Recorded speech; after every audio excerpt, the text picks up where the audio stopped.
Hey YouTubers and lovers of budget cars and bikes, welcome back to another episode on a beautiful, beautiful sunny morning here in Cornwall. It's the second week of September and as I said, it's quite early, so I do apologise about the kind of sun bouncing off this car. Normally I do them later in the afternoon to kind of avoid that, but I'm going out for a ride on my lovely Ducati, which you've hopefully seen the video on, and so I thought I'd just pop out and do a quick video of this little beauty I've just bought, or is it? Let's find out. It's a Mercedes A200 2-litre petrol 2006 with about 105,000 miles I think on it. Not overly local. I did go out of my comfort zone slightly and I had to go all the way to Newton Abbot for it, which is about an hour on a train. Nice enough guy. I get the vibe. I think you get a vibe after a while of buying cars and stuff, whether somebody's been doing it for a while, whether they're doing it for a living, you know, privately or professionally. And I get the feeling this guy was a private dealer, shall we say. Was he came out with some story that, I mean, he'd only had it 2 months, which gives you alarm bell straight away, and he came up with some story that he basically wanted to buy the 5-door because he wasn't getting on with the 3-door, which is a very, very generic reason for selling a 3-door car in my experience, but it was cheap enough. I mean, he was asking $13,950 for it, I think, and I effectively got it down to £1,000, and I thought for £1,000 I'm gonna take a chance on it. And yes, that is fucking cheap for one of these, because when we look around it and I tell you all about the spec, you'll see why I say that's cheap. I mean, it's a 14-year-old car almost, and it's done over 100,000 miles, but the clutch is perfect, the gearbox is perfect, everything works the way it should do, it drives well, very well, and it's got these beautiful 18-inch alloy wheels on here, proper Mercedes ones as well, as you can see. 3 out of the 4 are in very, very good nick. Unfortunately, if we spin round to the front, I'll show you. There's one at the front which kind of lets the side down slightly, shall we say, just in that little corner down there. It's been bodged in and it looks better than it did, but to be honest, to get this car looking at A100, you would need to get that wheel refurbished. I mean, ideally all 4 refurbished, but you know, who's got the money for that? And a couple of little stone chips which could do with touching in. Nothing over the top though, to be honest, apart from, and I don't know how I missed it, and I'm hoping it will show up on the camera. Let's see if I can get that in there for you. There's a couple of little dents just here and here, and I completely missed it when I went to see the car. I think sometimes after you spend an X amount of time travelling to something to go and buy it, or at least to go and see it, you get numb almost, and you just want to get the deal done and get out of there and get home kind of thing. You know, if it's around the corner, you can take your time, you know. But when you spend, like I say, an hour plus on a train, and it's a bit boring and you get a little bit numb and you get there and you're like, all right, well, let's just do this thing and get out of here, which is pretty much what I did here. Because I figured for £1,000 I couldn't go far wrong. I mean, if you look at down the sides of this car, it's pretty straight. There's a couple of very, very tiny car park dings, nothing really going on much on the rear here, and again, I mean, that's pretty spot on. I think you'll have to agree. Bit of a scuff on the back bumper, but it is 14 years old. This keeps popping out and I keep popping it back in again, so I'm not sure what's happened there. And as I said, apart from the bonnet, those little dents there, and there's a few stone chips, obviously. It's a black car. Now, the thing is, I keep saying to myself, I'm not going to buy another black car because they're impossible to keep clean. I remember I had a Mini Cooper S black, John Cooper Works, and every 20 minutes I was going out there, you know, if it rained, I'd be back out there with a chamois trying to get the rain spots off it. They're a bloody nightmare. They look so cool, but they're a nightmare to keep clean.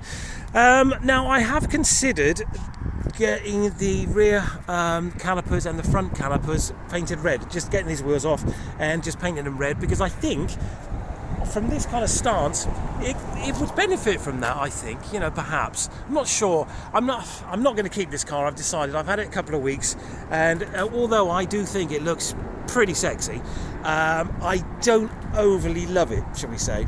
It's got a couple of little issues which I'll tell you about in a minute, but excuse me, again, it was £1,000, and as you can see from that front side, excuse the sunlight guys, I'm hoping you can see this okay. I've not done a video this time of the morning, I can barely see my phone, but as you can see, compared to a normal A-Class, that looks kind of cool, I think, and I do like my 3-door coupes, as you know if you've seen any of my other videos. So as I say, I mean, you know, bodywork wise, overall I think think it's a good deal for £1,000, especially at 105,000 miles. Now it's got these proper Mercedes window blinds here as well, which apparently, when they're new to buy from Mercedes, they're a couple of £100. And what else has it got that I can tell you about? Front spots, obviously. This is, by the way, this is the Avantgarde SE model, so hence why it's got a few extras on there, but it does have... Let's get inside. I mean, there's no point faffling about. Let's get inside and I'll show you what I mean. There, that's the biggest thing, the heated leather interior. Really, really, really comfy seats there. I mean, super, super comfortable. The back looks like it's never been sat in, as you can see. You know, the headlining is all nice and clean. There's the other window blinds there as well, which is basically like having rear tinted windows without having to get them tinted. It's a bit grubby, guys. I do apologise. I haven't had a chance to clean it, but you get these huge big fat speakers in here as well. The seats aren't electric, which I'm surprised at, but it's not a deal breaker for me. It's got the original Mercedes overmats as well, which they weren't cheap as an option in the beginning. And obviously, as you can see, it is pretty tidy in here. There's no rips, no tears. There's a tiny little mark there, which literally you can get that out with a bit of shoe polish. You know, just rub it on there, rub it off, done. And you've got your 12-volt socket down there as well. It's a bit of an old girl, so there's not much going on in the way of technology, but there is this weird thing, which the guy tried to explain to me what it was all about. But if you look in here and pop that open, you can see this little phone-looking device here. Now that is to connect your phone to the multi-system up here. And I still haven't quite worked out how to do it, because bear in mind, as I said, this car's a 2006, so I'm not sure of the history of Android phones. Now, I've got an Android phone, obviously, so I'm not sure if it will pair up with an Android phone. I think the first generation of iPhones came out around about 2004, 2005, didn't they? So maybe it was designed for that. I don't know, but I can't seem to get it to do very much. The lights don't seem to come on. I mean, they don't come on without the ignition on anyway, but it's there. And apparently it's very rare to have that still in the car because people nick them. So if you've got any information about that at all, I'd love to hear it, because I know nothing about it. I mean, obviously, as you can see, you've got your telephone controls up here, so in theory you connect your mobile phone to this, and that then talks to this, ergo Bluetooth. As you can see, steering wheel controls all round. Aircon as well. It's got these usual anti-hijacking buttons down here, which basically turns the alarm off from what I remember, so you can get the car towed away. And it's got a multi-CD changer in there, which I found out about just about 5 minutes ago, which was quite nice. Electric windows. Yeah, just a really, really nice cockpit. Let's have a little look under this bonnet and see what's going on, because it's a bit of a weird one, this. There's another little quandary there as well, because I've got a feeling it might have had a little tuck at the front at some point. Now let me get this up. It's a bit of a quandary, this one, because most of the engine apparently is actually under the seats at the front. So it kind of comes in here and then goes right down in underneath the front two seats for the centre of gravity, I guess, and space saving, because obviously that's not a 2-litre engine there. Being the 2-litre engine, it is shit off a shovel quick as well, because it's only a diddy little car and it's quick, real quick. Now, this has, as you can see, the reason I thought perhaps it's had a knock at the front is because that's popped out a little bit. This is cracked here as well and doesn't seem to be lining up perfectly.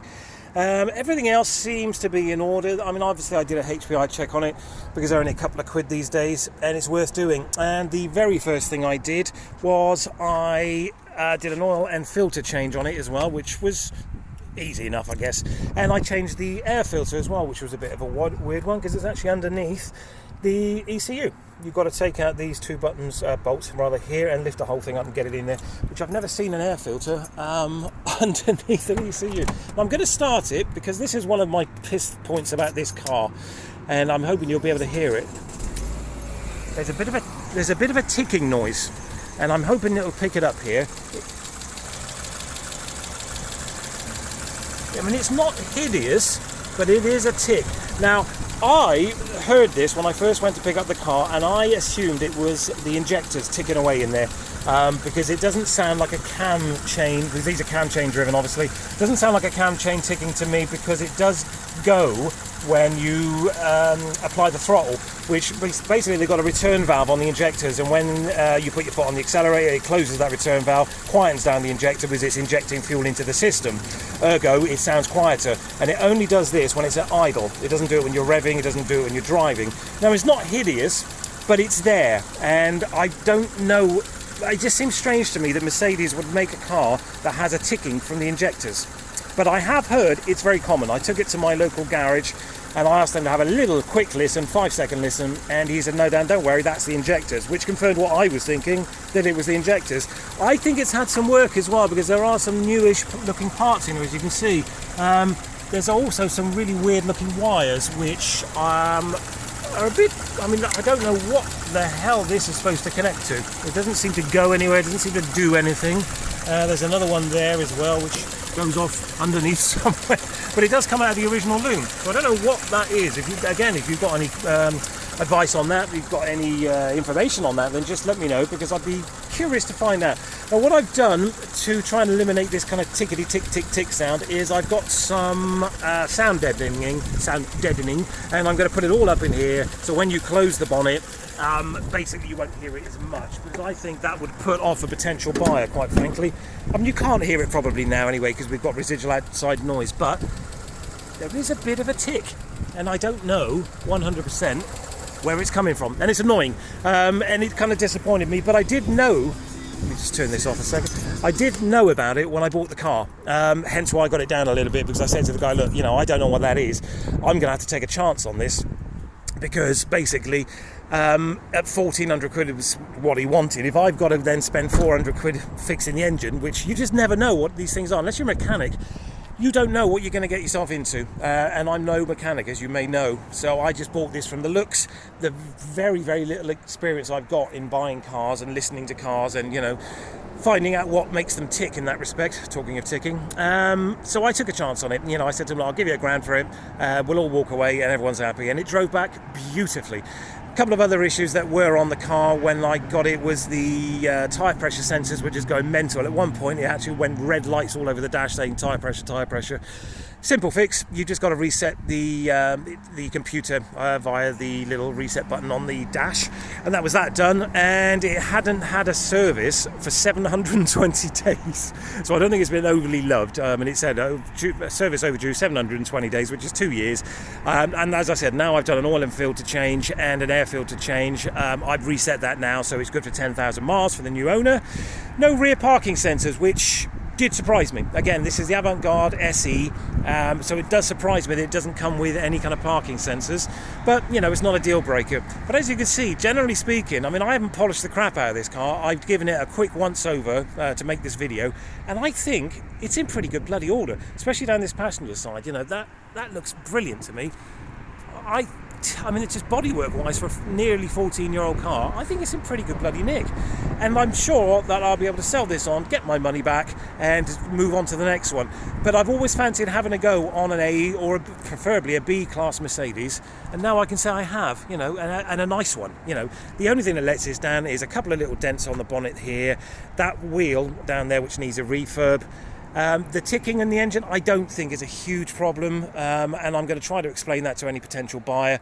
It has had a couple of little touch-ups here and there. I mean, I tried to touch in what you always get on these doors here, and it needs a little bit of touch-up paint here as well. But it's a black car, and as I said, if you buy a black car, if you own a black car, you're going to know that basically they're a fucking nightmare to keep clean, and the tiniest scratch and it's all over basically. You've got to get some 2000 wet and dry, sand it off, and then you've got to polish it back, and you just spend most of your time cleaning your black car. That's why I like gunmetal grey and silver cars. I think they're a far easier option to keep clean. Or my mother's RAV4, which I might do a review on actually if you're interested in that, guys. That's gold, and you don't even have to wash that for every 6 months. It's a brilliant car.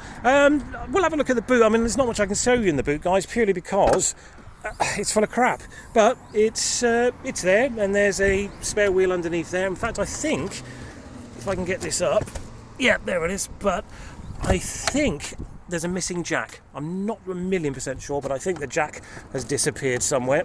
Now I can't get that bloody handle down. Look. There we go. And this thing here as well, that does slide in, but someone's bodged it together with an old screw, which is not ideal, but it's a relatively big space, I suppose. I mean, I can get some washing, a hoover and some bog roll in there, so you can go shopping in it. It's not tiny, and it is a nice little place down there in that cockpit. As I said, I'm impressed with the seats, let's put it that way. I think getting into this car, it's it's a nice place, isn't it? For £1,000, it's amazing what you can get. And these seats are heated, as I said. Electric windows, obviously, all round end mirrors, no damage on those, which is unusual. But as I said, for £1,000, 100,000 mile, having Mercedes, I think that's pretty good. And it is really, really quick as well. It's got auto lights, auto wipers. The only thing that, well, I say the only thing, but one other thing that lets this car down, in my opinion, and I did get a guy out to have a look at this to see if it could be repaired, and apparently not, is this little bad boy here. And there's another one just there that can be repaired. That apparently has already been repaired and can't be re-repaired, so it's a new windscreen. Now that's not the end of the world, because it was only an advisory on the last MOT, because apparently it's just out of the driver's view, although I can see it all bloody day. So it was only an advisory. Whether he's got a friend who does MOTs and just kind of overlooked it, I don't know. But at the moment it's got 7 months MOT with that as an advisory. I had the guys to come out and give me a quote for the windscreen, which was £185, which I actually thought was not bad, because it's got sensors all over it as well. Or you could do what a lot of people do, and just if you've got windscreen cover on your insurance policy, it's about 70-80 quid, I think, the excess, and you just get a new windscreen done that way. So that's the way I'll sell it on. I've already made the advert, shall we say, to say it's got a couple of chips in the windscreen, and the price is less than 200 quid, or claim it on your insurance, kind of thing, so somebody else can deal with that. But I think I would put this up probably for about 1,200 quid, something like that, just because of the money I've spent, what I bought it for, just to get my money back. I think if you get this for 1,200-1,300 quid, and you spend 200 or 300 quid on getting the windscreen sorted, that alloy wheel done, a PDR guy maybe to get that dent out, perfect, bang on little car. And as I said, very unusual. You do not see very many of these about, so I think it's got a rarity factor as well. A 3-door coupe on 18s, with these anthracite wheels and the black windows at the back, even though they're only kind of blinds. I think this should sell. If you find the right person, I think somebody's going to love this. An enthusiast, as I said, because I think this is quite a rare car, in my opinion. I've not seen many around, and it does look kind of sexy. We'll do one more quick walk around, and then I'm going to go out on my bike, because as I said, it's stunning here today. So it'd be rude not to take the big duck out. But as I said, this is something I've just picked up. It'll cost you £1,000 or thereabouts. Maybe I was lucky, maybe I took a chance. The guy did say, as I mentioned, that he had a 5-door arriving on Tuesday. I went to buy this on the Sunday, so maybe that kind of forced his hand slightly, that he didn't want 2 or 3 cars sitting in his driveway, which worked out for me. Or he was a private dealer. He knew that the windscreen was going to need doing. He knew the alloy was screwed. Maybe he knows some stuff that I haven't even noticed yet, and he's just gotten out of it, which is pretty much what I'm going to do. I'm just going to get my money back out of it, because I don't really like it, if I'm honest. I appreciate it, don't get me wrong. I think it looks good, and the interior is lovely and all the rest of it, but I want something a bit more modern. After having that Toyota Yaris for a while, I don't really like older cars anymore. And it's little things. Yes, I can replace this, but as you can see, these door pillar, these plastic coverings here, I can replace that, I guess, but it's just, I don't want to, It's a tough one, because it's £1,000, as I said. You get what you pay for. If somebody just wants this as a second car, and upgrade from a little Corsa or something, great. A lovely little sporty car, 2 keys, just been serviced, great tyres, lovely wheels, leather interior, happy days. 1,200 quid, you can't argue with that, can you, surely? Anyway, that's it for this video. I hope it was of some use to you. If you've got any comments, any advice, any questions, drop it in the comments section. Anything that I've mentioned that you've got an opinion on, again, drop it in the comments section. And look out for another video. You guys probably won't get to see this until the new year now. We are in September, obviously, down in Cornwall, but I've got a bit of a backlog of cars and bikes to do video-wise to upload. So you'll probably see this in the new year. And I hope you had a great Christmas and New Year, actually, come to that. And you will see me in the next video, which should be out in about 4 weeks' time. Alright guys, if you haven't subscribed, then please do so, and as I said, you will see me in the next video, depending on what I buy and what I think of it. Okay guys, thanks a lot for watching. Take care now.